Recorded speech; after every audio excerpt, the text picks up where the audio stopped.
Alright everybody, we're back in Magic the Gathering Arena, and today we are working with a new deck. This time I'm using a lot of dragon creatures. It's all about burning things to the ground and overpowering our enemies with massive flying creatures. It's a lot of fun. It's brought me some decent success over the couple of days that I've experimented with it, so let's go over the cards that are in here. My personal favorite card in the deck is Lathless Dragon Queen. This is a 6/6 with flying for 6 mana. Whenever another non-token dragon enters the battlefield under your control, create a 5/5 dragon creature token with flying, and the second ability, spend 2 mana, dragons you control get +1/+0 until end of turn.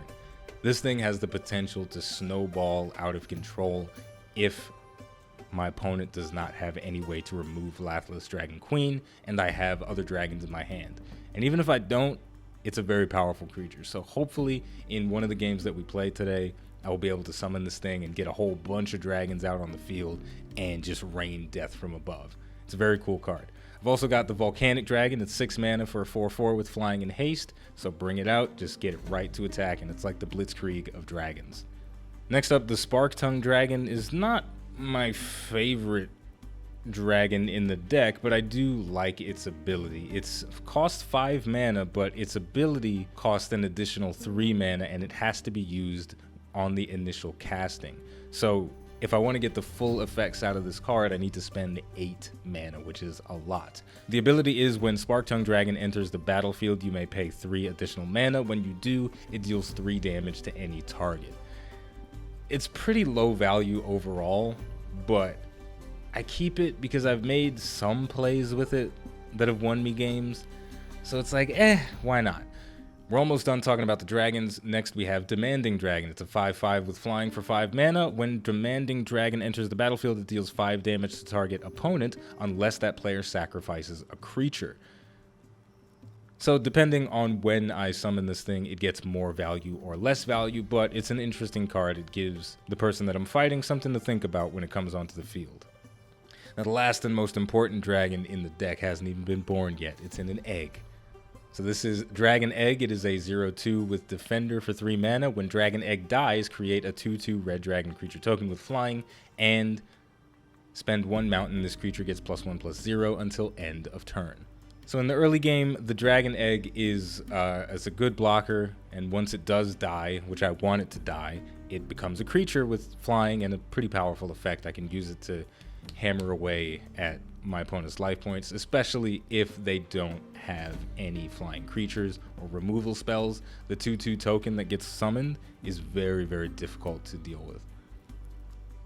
The last dragon-centric card in the deck is Spit Flame. This is 3 mana. Spit Flame deals 4 damage to target creature. Whenever a dragon enters the battlefield under your control, you can spend a mountain. If you do, return Spit Flame from your graveyard to your hand. So essentially, once I use this spell once, it goes to the graveyard. If I get another dragon, bring it back, I can use it again. So it's just perpetual damage. I can keep burning up those creatures that my opponent is playing, and it gives me some decent board control. It's not the best, but it's pretty good.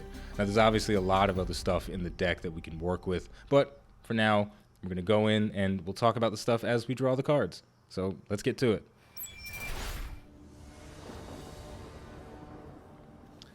Okay, this hand is going straight into the trash.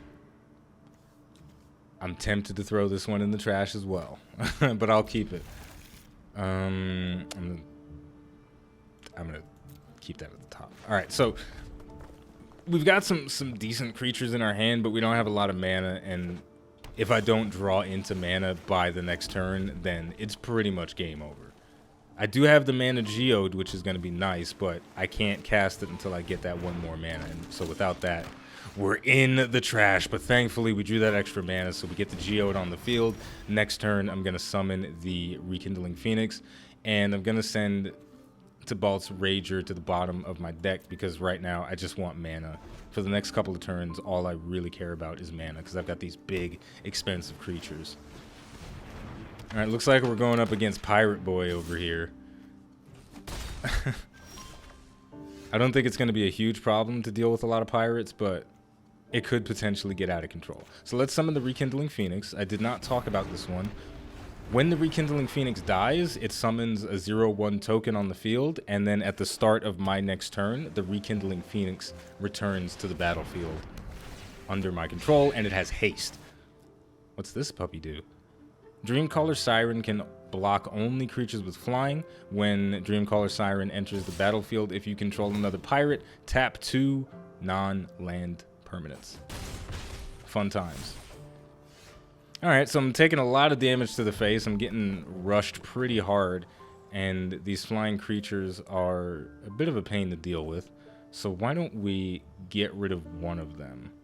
I think this guy is probably the biggest nuisance. Whenever Warkite Marauder attacks, target creature defending player controls loses all abilities and has a base power, and yeah, we're getting rid of that immediately. Goodbye. Blind Blast deals 1 damage, and I get to draw a card, and the creature that I dealt 1 damage to also cannot block this turn, but it doesn't matter if the creature is dead. We'll also summon whatever. We'll summon that guy, and he does 2 damage to target player or planeswalker when he comes out. Now here's where things get a little bit weird. I can attack, or I can save the Rekindling Phoenix and use it as a defense against these flying creatures. Because if I attack with the Rekindling Phoenix, then he's gonna attack back. I'm at a lower health right now. I don't want to trade blows for blows like that. Oh boy. That's unfortunate. Water Knot. This is very similar to Luminous Bonds. Basically locks down the creature so it can't do anything. This match might be over. If I can't get something big done very, very soon, then it's most certainly going to be over. The thing is, I desperately need a blocker on the field with flying. And of course, this guy doesn't have flying. But this guy does, but this guy's super weak. I'm gonna take a risk here. I'm gonna summon the weaker creature because I desperately need to block something right now. Because if I don't block whatever he chooses to attack with in the next turn, I'm gonna take way too much damage. I need a little bit of wiggle room to come back into this fight. Okay, he's choosing not to take the damage. So that got rid of some of the pressure that we're going to have to fight against. Now would be a really great time for Spit Flame. That would be fantastic. Then I could get rid of the Departed Deckhand. Unfortunately, that's not what I'm going to get. Alright, we summon the big boy. Now this card is very, very powerful. If it stays on the field and gets to attack next turn, I get to do some crazy stuff. Whenever Itali Primal Storm attacks, exile the top card of each player's library, then you may cast any number of non-land spells that were exiled this way without paying the mana cost. That's very, very powerful. And again, I can't attack with the Spark-Tongue Dragon because I need it to defend against the Dreamcaller Siren. I'm not in a position where I can trade blows for blows. Of course, he's got another Water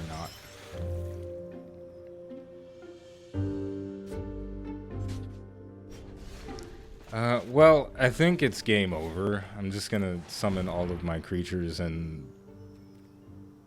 like twiddle my thumbs, I guess. Damn, that Water Knot really fucked me up. If I had gotten a Spit Flame earlier on, I could have also used it to kill the Rekindling Phoenix, and then it would have turned into the token and then returned to my hand in the next turn. But, you know, things just didn't work out super well. It's always a bit unfortunate when you make a deck that has a lot of potential to do cool stuff and then it doesn't do the cool stuff. Because then it's like, oh, the deck probably sucks then. And it doesn't suck. It's just I drew a bunch of crappy cards. Yeah, it's game over. I'm gonna go ahead and concede on that one. There's nothing else I can do. We'll move on to the next one though. We're gonna get some good dragon action, don't you worry. Somebody's gonna get crispified.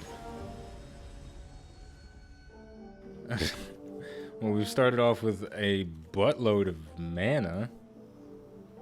Nothing I could really do with it though. I'm tempted to keep this hand though, just because we won't run into any resource problems, but whenever I get a hand like this that has a lot of resources, I'm always worried that I'll just keep drawing mana every single turn when I don't actually need it.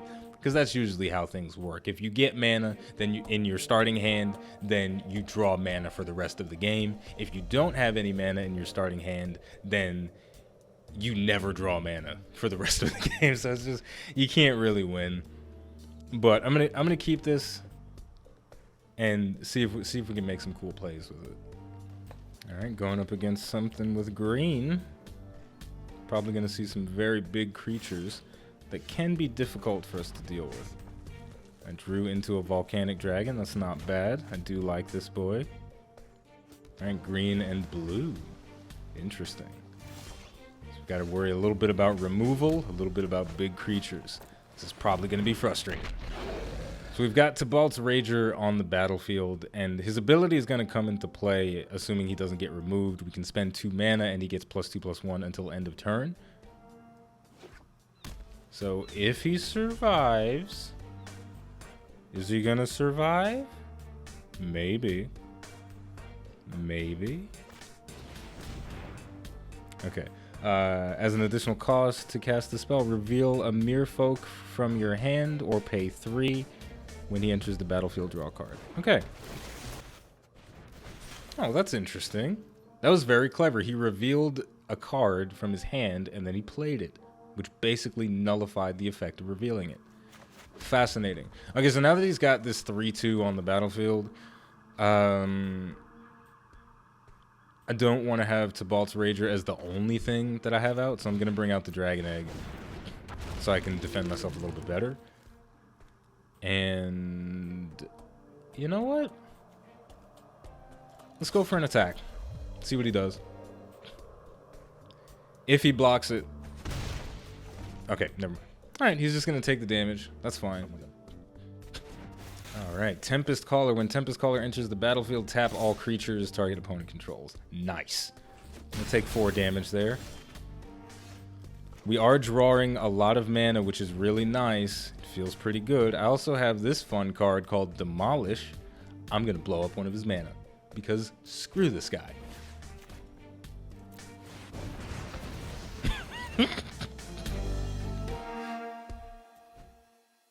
A part of me feels like I should save that for maybe an artifact that he's going to play, but come on. Destroying mana is the most fun you can have in Magic the Gathering.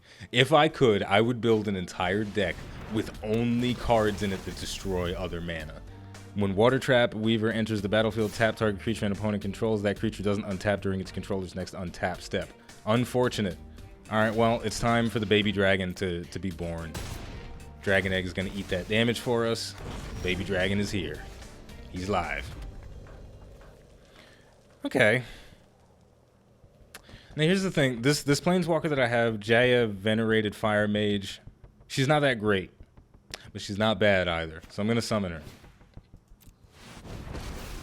Her -2 ability is going to be very valuable to us. So what I can do is deal 2 damage to any target. I'm going to use it to start chipping away at his bigger creatures. Yeah, we'll get rid of the biggest guy. Here's how it's done. And you know what? We're going to attack with the baby dragon because nothing he has flying, and I want to start chipping away at his health. I want to even up that score a little bit. Because I'm not going to use the baby dragon as a blocker. I always want this thing to survive so that I can use its effect, its ability, to give it +1/+0 so I can get some big hard punishment. Okay, it looks like we have entered a positive place. I'm going to summon Burning Sun's Avatar. When this thing enters the battlefield, it deals 3 damage to target player or planeswalker, and then it deals 3 damage to up to 1 other creature. I'm going to continue to get rid of the strongest creatures that he has. And you know what? We're going to go ahead and burn 1 more with Jaya. Oh, I'm sorry. Did you get burned? Alright, let's attack with everything. Now, my opponent had a pretty scary board setup, but Jaya Venerated Fire Mage is proving significantly more beneficial than I thought she was going to be. The ability to just send out those blasts to individual creatures was very valuable to us. Uh-oh. What was that? Put a 1/1 counter on target creature and a 1/1 counter on 1 target merfolk. Okay. Sleep. What did that do? Tap all creatures target players control. Those creatures don't untap during the player's next untap step. That is super annoying. But it's not the end of the world. Can I use the... Oh, no, I can't use the -2 ability if I don't have 2 charge counters to spend it on. That's reasonable. Without the ability to untap, I want to end this as quickly as possible. I'm a little bit worried that he's got buffs in his hand, but fuck it. Volcanic Dragon's coming out, and he's going for the face.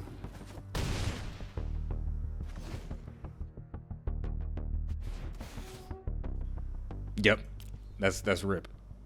I'm gonna walk away with the win. So that was pretty good. That was a pretty good showing of the way this deck can potentially function. That last game wasn't ideal. Our creatures got locked down pretty hard, and there was nothing I could really do about it. But this go around, we certainly drew into some much better stuff. That was a little bit overkill, but good job. Dragons, they're awesome. All right, let's do another one. That was pretty good. Well, this is basically the exact same hand that I started with last time. Only this time we've got Lathless Dragon Queen. I'm gonna keep it. Alright, we've got a Novice Knight on the field, so that's gonna pretty much shut down anything that I can do offense-wise early on. And we're seeing the history of Benalia again. And that is going to cause me significant trouble. So what I want to do is try to get the Dragon Egg on the field so that maybe, just maybe, I can defend against this. I'm gonna get both of my Dragon Eggs on the field, and I'll use them to block against the Knights. Alright, Druid of Horns. I've played with this card before. Whenever you cast an aura spell that targets Druid of Horns, create a 3/3 green beast creature token. I am going to block this because this is going to kill Tibalt's Rager, and I get to deal 1 damage to any target, and I will use that 1 damage to finish off the token. So that will most likely make the power of history of Benalia a little bit lesser, because now he only has 1 knight that he can attack with unless he puts an enchantment on Novice Knight. He's not going to go for that. He's obviously going to enchant the Druid of Horns, so he gets an additional beast, and Druid of Horns now has vigilance and is a 4/5. Very, very, very terrifying board presence that we've got going on here. But we can defend against it, and then we get our creatures on the field. So it's not the end of the world, but it is a bit terrifying. Our dragons have been hatched. Move on to my turn. I have the perfect amount of mana that I need, which is good. But surviving the assault, I don't know how well it's gonna. I don't know how well I'm gonna be able to survive the assault. I think what I'm gonna have to do here is fight fire with fire and destroy Druid of Horns, because that is going to be a huge issue. So let's go ahead and spend the base cost of 3 to deal 5 damage to target creature. Get that thing out of here. That thing is very terrifying. And because I want to have some blockers on the field, I'll summon the Pyromancer. I'll send the damage straight to the face.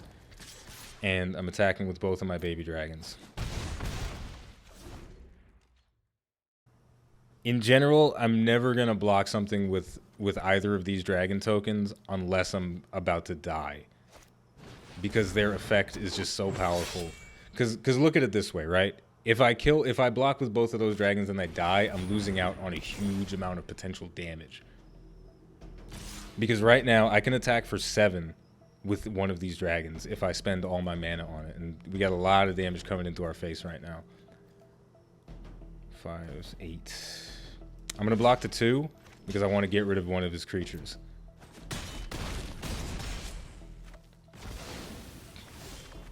This is tough. This is tough. We've got enough to play Lathless, but the problem is, if he attacks with everything next turn, I'm gonna have to block with the babies. And I don't necessarily want to do that. I want a little bit of cannon fodder. So we're gonna call out Siege Gang Commander. It's a pretty cool card. When he comes into play, he summons 3 1/1 goblins, and he has a special effect that we'll talk about if I get to use it. I'm going to use the effect on one of our dragons to give it +1/+1. I mean +1/+0, excuse me. And then we're going to the face. So his effect, I can sacrifice a goblin to deal 2 damage to any target, which has the potential to help me clear the battlefield, but we'll see. I'm stalling right now, though. I'm stalling. Because I just need a little bit and I can win. I'm very close to being able to win. If I draw a mana, I win. Never mind. It's over. GG. Let's see. What do we do? He's attacking with 3. We go like that. We go like that. We go like that. And we go like that. Oh, that Luminous Bonds is going to screw me so hard. Another dragon egg. Okay, let's call out Lathless Dragon Queen and pass to the next turn. I'm not gonna attack because I need everything to block with right now. Luminous Bonds is screwing me over because I'm pretty sure I had lethal damage with it. Yeah, GG. GG. I tried. I tried so hard. I got so far, but in the end, it's not gonna matter because he drew a fucking Luminous Bonds. Of course he did. Can I survive this though? Can I survive? I think I can. Yeah, I can survive. Of course. It's just not enough, man. It's just not enough.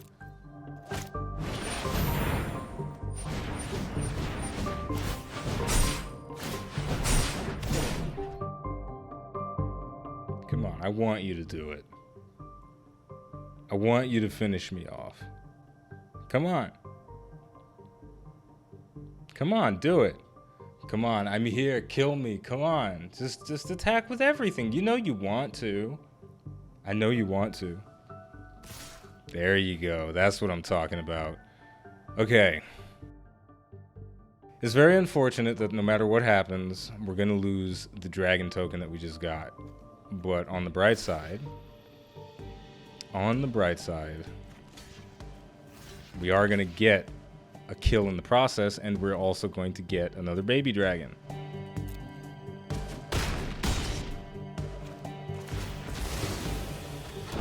I am hanging on by a freaking thread. Oh my god. If I had 1 more mana, then I would have lethal damage. That's super unfortunate. Because I have 7 right... Wait. Yeah, I have 8 right now. Plus 2 is 10. He's on 11 health. I don't know if I made a misplay somewhere, but that's super annoying. Alright, let's go to the next turn. If he attacks with the defender, I'm going to spend all of my mana to buff Baby Dragon and kill it. And then we're just basically going to be at a stalemate.